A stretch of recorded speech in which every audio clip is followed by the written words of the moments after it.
সৃঞ্জয়ী চক্রান্তের প্রমাণ দেখিয়ে বিদ্যা আর রাজরিতকে এক করে দিল রুষা। ধারাবাহিকের শুরুতেই দেখা যাচ্ছে তোরসা ফোনে বিদ্যাকে বলছে, তুমি কোর্টে যাও, তোমার জন্য কোর্ট বসে আছে, আমি জানি তোমাকে ছাড় দেবে, তোমাকে ক্লাসরুমে ঢোকার সুযোগ দেবে, আর তুমিই তো বলো সব পিটিউটারি গ্রন্থের খেলা, তাহলে তুমি হার মানছো কেন, যাও আমি বলছি। এই বলে তো কাঁদতে কাঁদতে বলছে, আমি তোমাকে গর্বে ধরিনি, ছোটবেলা থেকে অনেক অপমান করেছি, তার প্রায়শ্চিত্ত করবো, আমি পণ করেছি, তুমি যেভাবে হোক কোর্টে চলে যাও, আমি ওখানে পৌঁছাচ্ছি, পাশে থাকবো তোমার, আমি প্রমিস করছি আমি তোমার হাত ধরে থাকবো, আমি রাজির না যে হাত ছেড়ে চলে যাব, আমি তোমার মা। এই বলে তো ফোনটা কেটে দেয়। তখনই পিউ এসে তোরসাকে বলছে, কি হয়েছে দিদি? তোরসা তখন বলছে, আমার সঙ্গে কোর্টে যাবি? আমি কোনোদিন একা যাইনি তো। পিউ তখন বলছে, হ্যাঁ কিন্তু কেন? তোরসা তখন বলছে, বিদ্যা খুব বিপদে আছে, ওর জীবনে তো প্রথম ছাত্রছাত্রী, আর সেটাই ওর কাছ থেকে কেড়ে নিয়েছে, এটা কিছুতেই হতে পারে না, চল। এই বলে তো দুজনে কোর্টের সামনে চলে আসে। এসে বিদ্যাকে বলছে, কথা হয়েছে লরিয়ারের সাথে? বিদ্যা তখন বলছে, হ্যাঁ জজ সাহেবের সামনে আছে, উনি বললেন সব কিছু ঠিক হয়ে যাবে। তোরসা তখন বলছে, তাহলে ভালো তো, তুই এত চিন্তা করছিস কেন? বিদ্যা তখন বলছে, ওই যে উনি বললেন সব ঠিক হয়ে যাবে। সব কি ঠিক হয় মা? ধরো তুমি একটা পাথর নিয়ে আয়নার গায়ে মারলে, ওটা কি জুড়ে যাবে তুমি বলো? তোরসা তখন বলছে, কি হয়েছে তোর? বিদ্যা তখন বলছে, চিড় ধরে গেছে মা আমার মুখটা, আমি ছাত্রছাত্রীদের ভালোবাসি, ওদেরকে আমি পড়াই, আর সেখানে কোর্ট থেকে ছাড়পত্র নিয়ে সেখানে পড়াতে যেতে হবে না, কোনো এক রাজরিত চ্যাটার্জি হুকুম দিয়েছেন, কত বড় অপমান! মাথা নিচু করে আমি কলেজ থেকে বেরিয়ে এসেছি মা, প্রত্যেকটা প্রফেসর আমাকে টিটকিরি দিচ্ছে, আমায় নিয়ে হাসছে মা। পিউ তখন বিদ্যাকে বলছে, তুমি শান্ত হও, সব ঠিক হয়ে যাবে। বিদ্যা তখন বলছে, কি ঠিক হবে?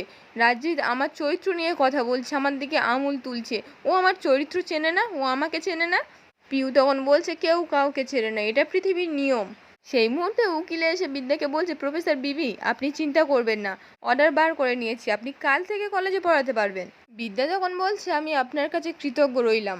উকিল তখন বলছে, কৃতজ্ঞের কি আছে, এটা অন্যায়, আপনি যান, আর হ্যাঁ যাওয়ার সময় মনে করে অর্ডার কপিটা নিয়ে যাবেন, গিয়ে কলেজে ছাত্রছাত্রীদের পড়ান, আপনার মতো প্রফেসরের প্রয়োজন আছে, শুধু কলেজে পড়ান না, আপনাদের মতো ম্যাডামরা জীবনেও প্রয়োজন আছে। বিদ্যা তখন বলছে, থ্যাংক ইউ। উকিল তখন বলছে, আচ্ছা ঠিক আছে, যাওয়ার সময় অর্ডার কপিটা নিয়ে যাবেন কিন্তু। এই বলে তো ওখান থেকে চলে যায়।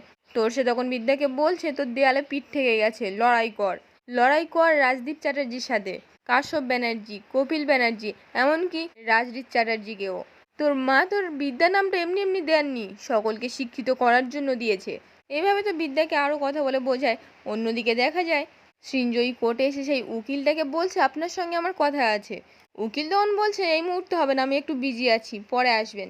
সৃঞ্জয়ী তখন বলছে, মোটা টাকা, আপনার ফিস হয়তো ওই 3,000, 4,000, 5,000, আমি 5 লাখ দিতে পারি। উকিলটা তখন বলছে, কি ব্যাপার বলুন তো? সৃঞ্জয়ী তখন বলছে, অবশ্যই বলবো, এক কোথাও বসতে পারি, এক কাপ চা খাবো। উকিলটা তখন বলছে, হ্যাঁ আসুন, এই বলে তো নিয়ে যায়। এদিকে যখন রাজরিত বসে বসে বিদ্যার কথা ভাবছিল, তখনই কৃতি কফি নিয়ে এসে বলছে, দা ভাই এনে খেটে খা, আর জানিস তো বাবার না খুব ভাগ্য যে তোর মতো একটা পুত্র সন্তান পেয়েছে। রাজরিত তখন বলছে, আমি জানি একজন সন্তানের কর্তব্য তার পিতা মাতা, আর তখনই রুষা এসে বলছে, আর স্ত্রী? রাজরিত তখন তাড়াহুড়ো করে উঠে দাঁড়িয়ে রুষাকে বলছে, তোর বয়সটা কম, তাই এরকম ভারী ভারী প্রশ্ন তুই করিস না, যতক্ষণ অবধি না তুই কারোর সঙ্গে সম্পর্কে জড়াবি, বিয়ে করবি, ততক্ষণ অবধি এই রসায়নটা তুই বুঝতে পারবি না। রুষা যখন বলছে, বেশি বুঝতে চাইও না, বেশি বুঝলে না সম্পর্কে গন্ডগোল, ঠিক তোদের মতো। তখনই তো পায়েল এসে রুষাকে ধমক দেয়। রুষা তখন পায়েলকে বলছে, বকছিস কেন আমাকে, দাবরানি দিয়ে আমার মুখটা বন্ধ করে দিবি? পায়েল তখন বলছে, এখন তো খুব বিদ্যা বৌদি চামচে হয়েছিস তুই। সেই মুহূর্তে রাজজিতের ফোন আসে। রাজজিৎ ফোনটা তুলতেই বিদ্যা সেই উকিলটা বলছে, আমি মিস্টার ঘোষাল বলছি। রাজজিৎ তখন বলছে, হ্যাঁ বলুন। অ্যাডভোকেট ঘোষাল তখন বলছে, আপনি তো খুব ভালো মানুষ মশাই, দেশে কি আইন কানুন নেই? একজন প্রফেসরকে অপমান করে কলেজ থেকে বার করে দিলেন। আচ্ছা আপনি কি ভেবেছেন বলুন তো, আপনার পাওয়ার আছে বলে আপনি যা কিছু করতে পারেন? দেশে কি আইন কানুন নেই? আমি মুভ করেছি কোর্ট থেকে অর্ডারও বের করেছি, আর সেই অর্ডার নিয়ে বিদ্যা ব্যানার্জি আপনার মুখে ছুঁড়ে মারবে। রাজরিত তখন বলছে, কি বলছেন কি? অ্যাডভোকেট ঘোষাল তখন বলছে, আমি ঠিক বলছি, ওই অর্ডার কপি নিয়ে আপনার মুখে ছুঁড়ে মারবে, আর আপনার নাকের ডগায় বসে ক্লাসরুমে ক্লাস করাবেন।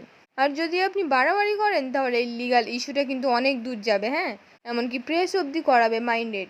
রাজরিত তখন এগিয়ে বলছে, আপনি ফ্রিজ নেবেন, কাজ করবেন, এর বাইরে কোনো কিন্তু এখতিয়ার নেই। অ্যাডভোকেট ঘোষাল তখন বলছে, আমার ক্লায়েন্টের তো এখতিয়ার আছে। রাজরিত তখন বলছে, কোন ক্লায়েন্ট?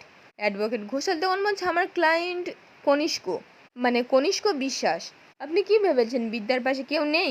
আপনি একজন সৎ মেয়ের লাইফটা হেল করে দিলেন। আর আপনি যদি বেশি বাড়াবাড়ি করেন আপনার কলেজের পাশেই একটা কলেজ বানিয়ে দেবে, আপনার থেকেও বড় কলেজ, আর সেই কলেজের মাথায় বসিয়ে দেবে বিদ্যা ব্যানার্জিকে। তাহলে বুঝতে পারছেন কনিষ্ক বিশ্বাস বিদ্যা ব্যানার্জির জন্য কত টাকা খরচা করতে পারেন। এটাকেই বলে ভালোবাসা, বুঝতে পেরেছেন? এই বলে তো ফোনটা কেটে দেয়। তখনই সৃঞ্জয় এসে অ্যাডভোকেট ঘোষালকে 5 লাখ টাকা দেয় আর বলছে মুখটা বন্ধ রাখবেন। অ্যাডভোকেট ঘোষাল তখন বলছে, হ্যাঁ আমি টাকাটাই বুঝি, আর আপনাদের যদি কোনো মামলা টামলা থাকে আমাকে বলবেন, এখানে আমার যথেষ্ট পরিচিতি আছে, আমি আবার অত সহজে কেস টেস হারি না, তবে আমার টাকাটা বেশি লাগে। সৃঞ্জয় তখন বলছে পেয়ে যাবেন, যা চাইবে সব পেয়ে যাবেন। অ্যাডভোকেট ঘোষাল তখন বলছে কনিষ্কটাকে? সৃঞ্জয় তখন বলছে এমন একটা নাম যে দুটো সম্পর্ককে টুকরো টুকরো করে দিচ্ছে ভেঙে। অ্যাডভোকেট ঘোষাল তখন বলছে বুঝলাম না। সৃঞ্জয় তখন বলছে কি দরকার, গাছে কটা আম আছে গুনে, আম খাচ্ছেন আম খান, বাকি যার আঁটি হয়ে গড়াগড়ি খাওয়ার কথা সে গড়াগড়ি খাবে। এদিকে যখন বিদ্যা তো কোড অর্ডারটা বার করে নিয়ে এসে তোষার হাতে দেয়, তখনই বিদ্যার ফোন আসে। বিদ্যা ফোনটা তুলতেই রাজজিৎ বলছে, আমি রাজজিৎ বলছি, তুমি এত দূর নেমেছো? বিদ্যা তখন অবাক হয়ে বলছে, নেমেছি মানে? রাজজিৎ তখন বলছে এত দূর নেমে গেছো যে কোর্টে চলে গেছো কোর্ট অর্ডার বের করতে? বিদ্যা তখন বলছে তা আপনার কি মনে হয়েছিল আমি চুপ করে থাকবো?